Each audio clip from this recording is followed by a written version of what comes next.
Hey guys, gals, and others. It's Cannabis Crone heading to work again. Got an hour drive, so I thought I would kill two conservatives with one stone. No, just kidding. This podcast is going to be a mini pod. I can't talk too long, but something's been bothering me for a while. So, and I'm going to be real transparent when I'm talking about this, but it is the people that are getting down on the water protectors, people that are like, oh, well, if you do the crime, do the time.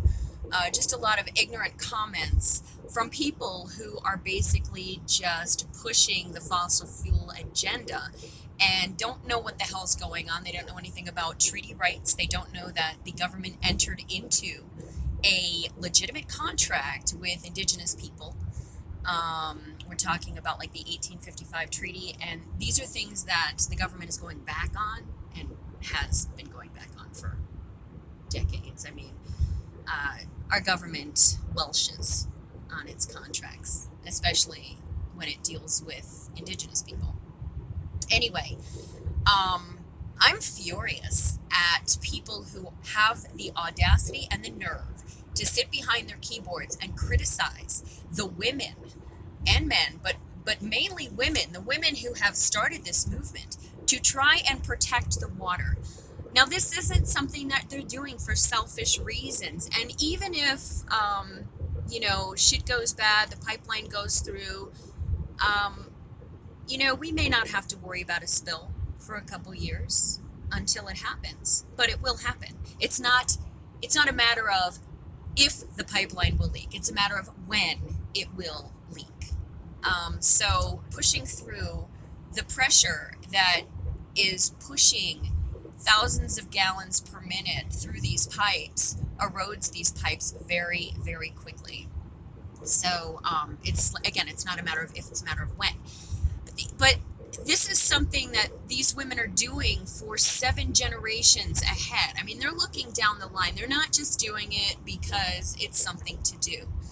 These women have lost their summer because they've been there trying to protect the water. They have done this at the expense of their jobs, their hobbies, their families, and they're laying their lives on the line. Any one of these women or men could be shot at any moment by a racist, trigger-happy police force. And they are our local police force, like Hubbard County, for example, the Hubbard County Police Force, Hubbard County Sheriff's Department. Now, I'm not sure why Beltrami, Hubbard, and Clearwater County police officers show up to arrest people when Enbridge should not be able to utilize our police departments as their own personal security. They should be paying for security teams, but they're not. So they're taking our police forces, our rural police departments, bringing them out there. So, they're taking them away from shit that might be going down in our communities where they're supposed to be policing, not at an Enbridge pipeline site. So there's that. But anyway, these women have sacrificed everything to go back to these camps and protest and do what they can to try and slow down. It's like Davy and Goliath for those, out there who are looking for some kind of analogy. It's like these women are up against huge multi-billion-dollar corporations and an addiction and a nation that is addicted to fossil fuels. This is what they're up against, and yet they keep going back every day. Andy and I went to one of the camps maybe 4 or 5 months back. Maybe it was quite a while ago. And we brought chili and beef stew and coffee and stuff like that. But we haven't been back, and I feel guilty about that. I really do, because these women are doing our job. They're protecting the water for all of our futures, not just their futures, not just their progeny, but all of our progeny.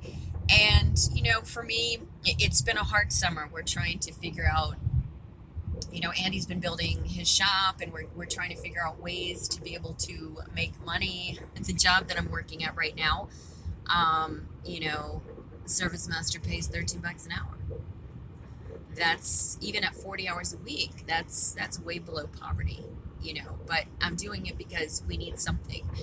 And so we, you know, there's been a lot of stuff that we've been doing at the house to try and, you know, and allow us these avenues of making money, like Andy's forging shop and the auto bay that in our garage so he can paint cars and stuff. So I mean, you know, we're trying to figure stuff out. It's been a we haven't had, you know, really a chance to go and do stuff. We haven't had the boat fixed or the motorcycle fixed. We've been putting all of our money into, you know, just trying to improve the house, make it a little more weatherized so that we can survive another winter.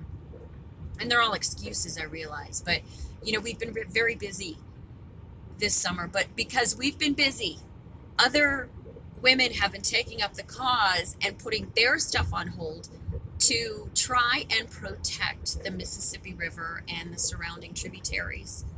And even people that aren't in the state, if you are a state that borders the Mississippi River, you should be up here.